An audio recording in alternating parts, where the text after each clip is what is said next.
उत्तर प्रदेश और बिहार में हमेशा से ही कानून व्यवस्था चर्चा के केंद्र में रहती है।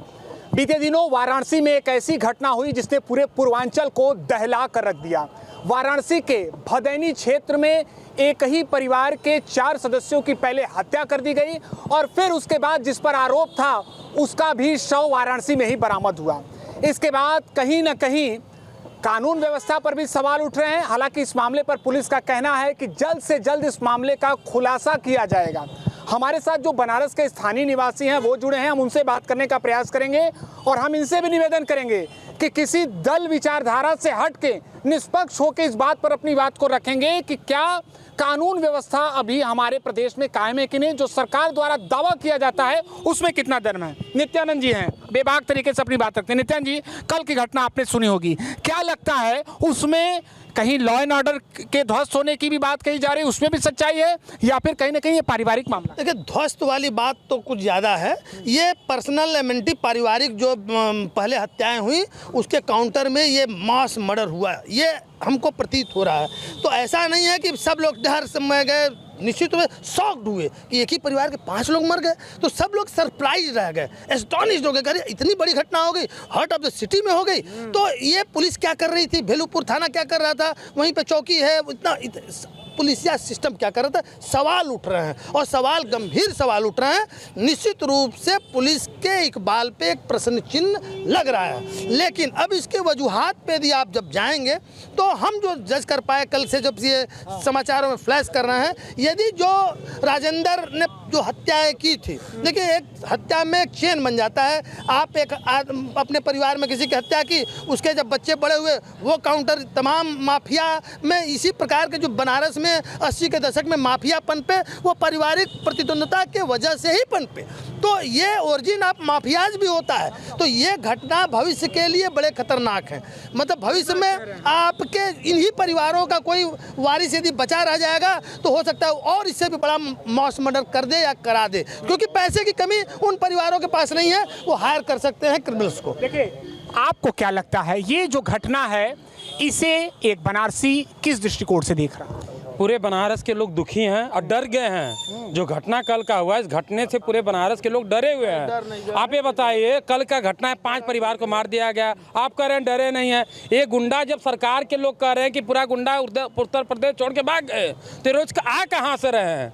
जब बुलडोजर आप चला ही रहे, कार्रवाई कर ही रहे, तो फिर जा कहाँ रहे हैं? ये पुलिस का नहीं, सरकार के ऊपर उंगली उठा है। सरकार को जल्द से जल्द ऐसे अपराधियों को गिरफ्तारी करना चाहिए और दिन दहाड़े काउंटर कर देना चाहिए। मलिपा पोती नहीं कि पैर में गोली मारे, कपार में गोली, तत्काल काउंटर करिए ऐसे लोग का। इस मामले पर जांच जारी है, आपने सुना होगा। क्या लगता है इसमें कि एक पारिवारिक विवाद, संपत्ति विवाद और आपके इस जो पूरी घटना है इसके विषय में जानकारी आ रही होगी, हालांकि पुलिस जो भी बातें कह रही है, क्या लगता है कहीं ना कहीं वो आपराधिक जो एक बातें थी प्रदेश की, सूबे की, वो फिर से नजर आ रही है? किशन सेठ, देखिए जिस तरह से घटना घटी है, ये उस घटना में मैं नहीं जानूँगा किस तरह से उसको अंजाम दिया गया, क्या किया गया, लेकिन इस तरह से 5-5 लोग की हत्या, वो भी 80 जैसे क्षेत्र में, ये पूरे बनारस को दहला देता है। जहाँ पे एक तरफ हमारे प्रधानमंत्री सांसद हैं, मुख्यमंत्री जी का निरंतर दौरा रहता है, कमिश्नरेट है, LIU क्या कर रही थी अगर हत्याएं हुई तो? प्रशासन में यहाँ पे जो जिस तरह से कमिश्नर की व्यवस्था है उस पर सवालिया एक निशान जो उठने का काम हो रहा है। और बनारस की जनता में, वास्तविकता में, व्यापारियों में भी भय का माहौल है कि इस तरह से हत्या, वो भी जो है 80 जैसे क्षेत्र में होना, एक दिल दहला देने वाली घटना है। एक बात ये भी कहा जाता है कि आज भागम भाग भरे दौर में लोगों के अंदर धैर्य लोग खो रहे हैं, एक पहलू ये भी है। क्या लगता है कि कहीं ना कहीं इस बात का भी प्रभाव है घटना पे? बिल्कुल है। जनता की अपनी बहुत सारी समस्याएं हैं, जनता अपनी समस्या में उलझी हुई है। किसी को बगल में क्या हो रहा है इसका ध्यान देने की फुर्सत नहीं है। पब्लिक का जीवन इतना सारा ज़्यादा, इतना दुश्वारियाँ उसके लाइफ में आ गई हैं भैया कि वो अपने ही समस्याओं में ग्रसित हो क्या जो है। अब लोग कह रहे हैं पटाखा छूट रहा था 1 बजे रात तक, अखबार में जैसा हमने पढ़ा, पटाखा छूट रहा था। कोई किसी पर ध्यान दे नहीं रहा, क्या कहते हैं, क्योंकि आदमी स्वयं अपनी समस्याओं में, तो आपका सोचना बिल्कुल सही है कि भागम भाग की ज़िंदगी में इतनी दुश्वारियां हैं कि लोग ध्यान नहीं दे रहे हैं, अपनी समस्याओं से ही बड़ा ग्रस्त है जो है, और इसी का फ़ायदा जो है वो असामाजिक तत्व उठाते ही जाए। और जहाँ तक पुलिस की बात है, सरकार की बात है, तो उसके बारे में तो जो कहा जाए थोड़ा ही क्या जो है, क्या कहते हैं। तो लगता है कि कानून व्यवस्था कायम है, आपका ये मानना है कि बेहतर कानून व्यवस्था, अब 5-5 लोगों की हत्या हो जाए, बनारस में क्या कहते हैं नीतीश दांदीपुर में लड़के की हत्या हो जाए, अभी चोला बता रहे थे 2 लोगों की पति पत्नी की हत्या हो जाए, उत्तर प्रदेश में आप क्राइम रिकॉर्ड आप उठाकर देख लीजिए क्या कहते हैं, क्या बढ़ रहा है। तो आप तो मीडिया के आदमी, आप खुद जानते हैं, कवर करते हैं आप लोग हैं, तो आप उसको कैसे कहते हैं कानून व्यवस्था सही चल रही है। हाँ, ये है क्या कहते हैं कि जनता अगर थोड़ा अवेयरनेस रहे, जनता भी थोड़ा रहे, तो उसको रोका जा सकता है किस हद तक। जागरूकता की जिम्मेदारी न केवल पुलिस प्रशासन की है बल्कि आम लोगों की भी है, ये कहना है।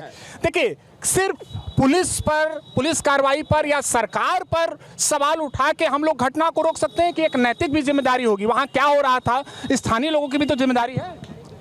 देखिए, सर्वप्रथम हृदय विदारक घटना का हम निंदा करते हैं। जो घटना घटी है, समाचार पत्रों के माध्यम से जो भी सुना है सब सर्वमर्माहत हो गए हैं, और मुझे आश्चर्य हो रहा है, आश्चर्य इस मामले का हो रहा है कि टीवी हो, मीडिया हो, समाचार पत्र हो, चाहे कोई माध्यम से बड़ी बड़ी होर्डिंगों हो, ये जो बड़ी बड़ी होर्डिंगें लगती है सरकार की कि जीरो टॉलरेंस,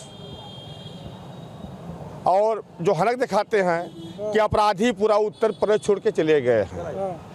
जब अपराधी पूरा उत्तर प्रदेश छोड़ के चले गए हैं तो इतना अपराध हो कैसे रहा है, मुझे ये बात आश्चर्य। 1 मिनट, ये घटना घटी, जब कोई घटना घटती है उस पर अमल नहीं किया जाता है तो घटना अपराधियों का मनोबल बढ़ता है। बनारस में कोई ऐसा थाना क्षेत्र नहीं है जहाँ पर प्रतिदिन कुछ न कुछ घटनाएं घटती हैं। अभी इसके पहले चोलापुर थाना क्षेत्र में पति पत्नी की हत्या हुई, पुलिस गई, हम पहुँच गए हैं, बरामद कर देंगे। इसके बाद रामराज में भारतीय जनता पार्टी की सरकार में बैठौली दुर्गा माता जी की प्राचीन मंदिर है, उस मंदिर से लाखों रुपए का सामान चोरी हुआ, आज तक चोर नहीं पकड़ा है। जब अपराधियों का मनोबल बढ़ा है, इस सरकार में वर्तमान दौर में अपराधी एकदम बेखौफ, चाहे जिसकी भी हत्या कर सकते हैं। पत्रकार आरोप है कि जो अपराधी हैं वो बेलगाम है, इनका आरोप है। आप क्या मानते हैं? आप कहाँ के रहने वाले हैं, पहले ये बताइए। मैं बनारस का रहने वाला हूँ। क्या मानते हैं, इस घटना को कैसे आप देख रहे हैं? क्या लगता है कहाँ चूक हो गई, कौन जिम्मेदार है? ये प्रशासन की चूक माना जाएगा। ये पंच हत्याकांड जो हुआ है बनारस में, ये उत्तर प्रदेश सरकार और केंद्र सरकार के लिए चुनौती है। हम इस घटना की घोर निंदा भी करते हैं और प्रशासन से ये मांग करते हैं कि इसका जल्द से जल्द पर्दाफाश किया जाए, जल्द से जल्द इस घटना का पर्दाफाश किया जाए, यही है बनारस के लोगों की मांग। एबीपी न्यूज़ के लिए वाराणसी से Nishant Chaturvedi. For exclusive and insightful videos, subscribe to our new channel ABP Live Premium.